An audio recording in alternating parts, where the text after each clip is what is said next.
കുരുക്ഷേത്ര യുദ്ധഭൂമിയിൽ എന്തു സംഭവിച്ചു? വേദങ്ങളിൽ ദേവന്മാർ പോലും ആരാധനാസ്ഥലമായി പറയപ്പെടുന്ന കുരുക്ഷേത്രമാണ് യുദ്ധഭൂമിയെ എടുത്തിട്ടുള്ളത്. ആ പാവന ഭൂമിയുടെ സ്വാധീന ശക്തി യുദ്ധത്തെ എങ്ങോട്ടെത്തിക്കുമെന്ന് അദ്ദേഹം ഭയന്നു. എന്നാൽ ആ സ്വാധീന ശക്തി അർജുനനും പാണ്ഡുപുത്രന്മാർക്കും സഹായകമായി. കാരണം അവർ ഗുണശാലികളും ധർമ്മം പാലിക്കുന്നവരുമായിരുന്നു. ഇത് ധൃതരാഷ്ട്രർക്ക് നന്നായി അറിയാമായിരുന്നു. വ്യാസശിഷ്യനായ സഞ്ജയന് വ്യാസദേവന്റെ കൃപയാൽ ധൃതരാഷ്ട്രരുടെ കൊട്ടാരത്തിലിരിക്കെ തന്നെ യുദ്ധരംഗങ്ങൾ കാണാൻ സാധിച്ചിരുന്നു. അതിനാലാണ് ധൃതരാഷ്ട്രർ സഞ്ജയനോട് യുദ്ധസ്ഥിതികളെപ്പറ്റി അന്വേഷിക്കുന്നത്. ഒരേ കുടുംബത്തിൽപ്പെട്ടവരാണ് ധൃതരാഷ്ട്രരുടെ പുത്രന്മാരും പാണ്ഡുപുത്രന്മാരും.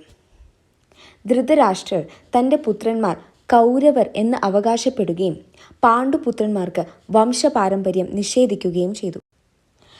തൻ്റെ അനന്തരാവകാശികളാകേണ്ട പാണ്ഡുപുത്രന്മാരും ധൃതരാഷ്ട്രരും തമ്മിലുള്ള ബന്ധത്തിൻ്റെ പ്രത്യേകത നമുക്ക് ഇതിൽ നിന്നും മനസ്സിലാക്കാം.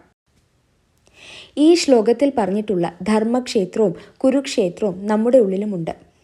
നമ്മുടെ ശരീരം ഒരു യുദ്ധഭൂമിയാണ്.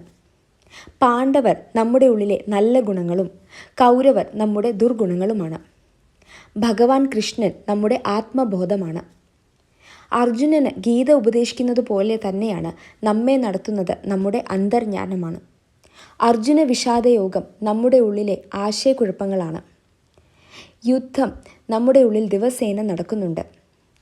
പക്ഷേ ജയം തീരുമാനിക്കുന്നത് നമ്മുടെ വിവേകമാണ്. ഹരി ഓം.